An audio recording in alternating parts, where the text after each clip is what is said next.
임차인의 그 보증금 반환 채권 있잖아요. 임대인에 대해서 보증금 반환 채권을 가지고 있죠. 근데 임차인의 그 채권자라고 하는 원고가 채권 가압류를 했어요. 채권 가압류. 무슨 채권 가압류? 그러니까 채권 가압류란 것은 그 사람이 채권자, 그 다음에 임차인이 채무자, 그 다음에 제3채무자는 그 집주인, 이렇게 해서 그 임대차 종료될 때 보증금을 그 임차인에게 반환하지 마라, 채무자에게 반환하지 마라, 라고 하는 가압류를 이제 해뒀거든요. 자, 그러면 이제 못 주잖아요. 그죠? 가압류의 그 효력에 따라서, 압류의 효력에 따라서 못 주거든요. 근데 그 공교롭게도 그 집이 이제 집주인이 바뀌었어요. 팔았어요. 그런데 그 과정에서 그 집주인이, 종전 집주인, 기존 집주인이 가압류 됐다, 내가 보증금 저 임차인에게 돌려주지 못한다, 가압류가 돼서 돌려주지 못한다라는 부분을 깜빡 까먹었는지 그거를 매수자한테, 집을 산 사람한테 알려주지 못했단 말입니다. 그러니까 집을 산 사람은 그걸 가압류가 되어 있다는 사실을 모르고 집을 사고, 그 다음에 당연히 모르니까 그냥 임차인이 보증금을 달라고 하니까 줘버렸어요. 그 임차인은 사실은 임차인이 거짓말한 거죠. 임차인은 자기가 가압류되어 있다는 걸 알잖아요. 그래서 받아가서는 안 된다라고는 아는데, 자기도 급하니까, 돈이 급하니까 그냥 받아버렸단 말이죠. 자, 그렇게 되니까 이제 문제가 된 거 아닙니까? 자, 그러면 이제 여기에 대해서 그 채권자, 임차인의 채권자인 원고가 일단은 집행을 하려고 그러면 임차인에 대해서 본안 판결을 받아야 되겠죠. 본안 판결이란 것은 그게 만약에 대여금이다 라고 하면은 돈 빌려준 대여금 판결을 받고, 그 다음에 이를 바탕으로 그 다음에 그 추심명령, 압류 및 추심명령을 합니다. 기본적으로 집주인에 대해서. 그 다음에 안 주면 추심금 청구 소송을 이렇게 하거든요. 근데 지금 집주인이 바뀌었잖아요.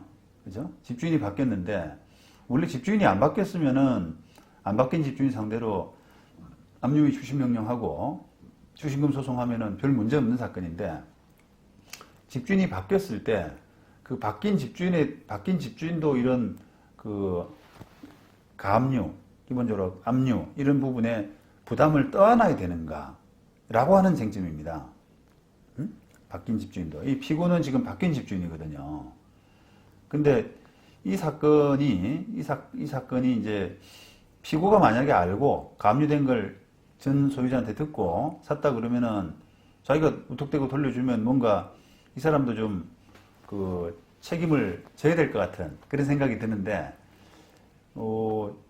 이 사건의 피고는 그런 가압류 사실을 모르고 그냥 선의로 보증금 돌려주게 된 사람이라, 이걸 왠지 그 채권자한테 추심금을 다시 주게 되면, 추심금 청구 소송에서 져가지고 그걸 보증금을 다시 물어주게 되면 왠지 이제 피고가 너무 억울해 보이지 않습니까?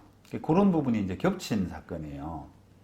그게 우리가 재판에서 뭔가를 판단할 때 법리도 중요하긴 하지만, 이 사람을 보호할 가치가 있느냐 하는 그런 그 정당성 이런 부분들도 이제 판단을 하게 되는데, 왠지 피고한테 추심금 그 판결을 인정하게 되면 왠지 피고가 너무 불쌍해지는 그런 경우가 되잖아요.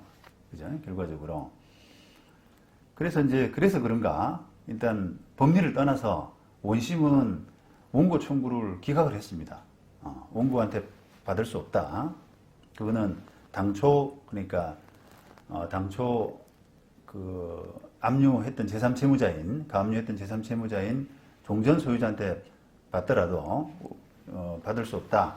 바뀐 집주인한테는 받을 수 없다. 이렇게 판단했고, 대법원의 이제 다수 의견은 원고 청구를 인정을 했다는 겁니다. 그래서 원심을 결과적으로 파기했죠. 그래서 그 논리를 한번 좀 보시겠습니다.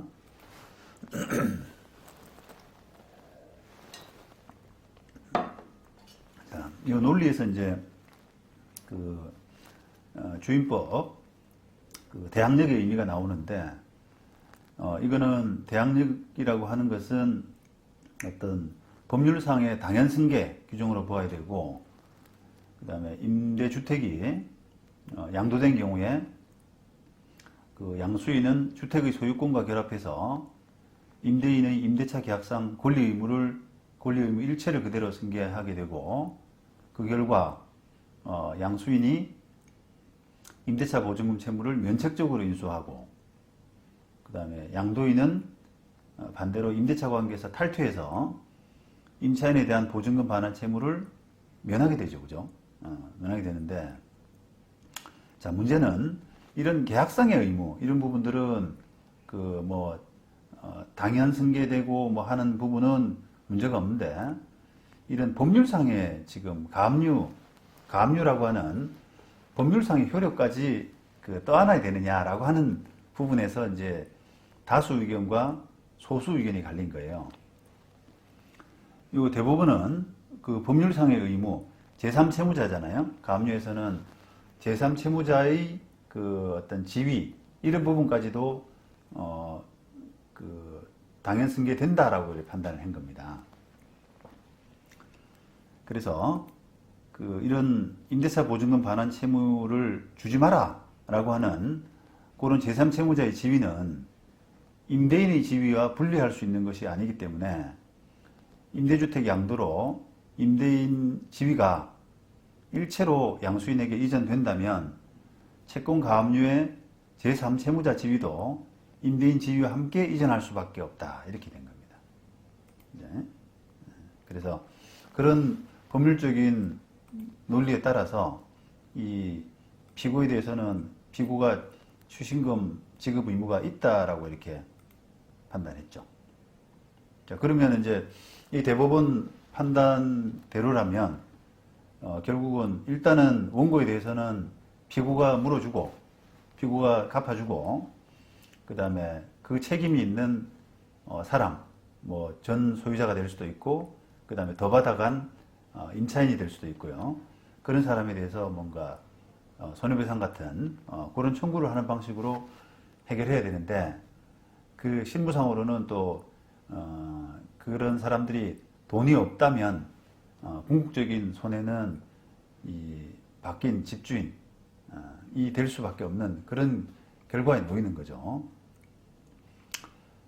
그래서 이제 다수 의견은 그렇게 판단했고요. 그 다음에 소수 의견은 이 소수 의견도 제법 많은 수가 반대를 했더라고요. 거기에 대해서 한번 논리 한번 읽어보시면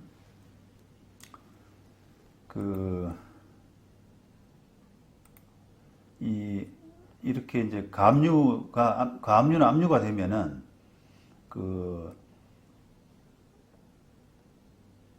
가압류나 압류의 그 효력에 따라서 그 처분 금지 내지 현상 보존 효력 이런 것 때문에 그 집행법상 지위가 달라지지 않는다라고 이렇게 판단을 했고요.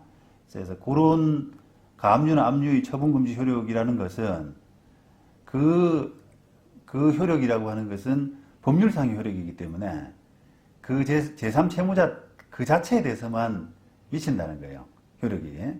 그래서 그게 주택임대차보호법에 따라서 당연 승계됐다고 하더라도 그거는 그냥 임대인으로서의 지위일 뿐이고 법률상의 효력을 그대로 따라 가진다라고 하기에는 너무 해석이 조금 안 맞다라고 하는 법리상으로 안 맞다라고 하는 그런 취지입니다. 그래서 상당히 조금 생각을 좀 많이 하게 하는 판례더라고요. 법률상 효력까지 승계돼야 되나라고 하는 제3채무자의 가압류, 채권 가압류, 제3채무자의 지위까지 승계돼야 되는가라고 하는 그게 맞는가라고 하는 그런 생각을 여러 번 하게 되는 그런 판결들입니다.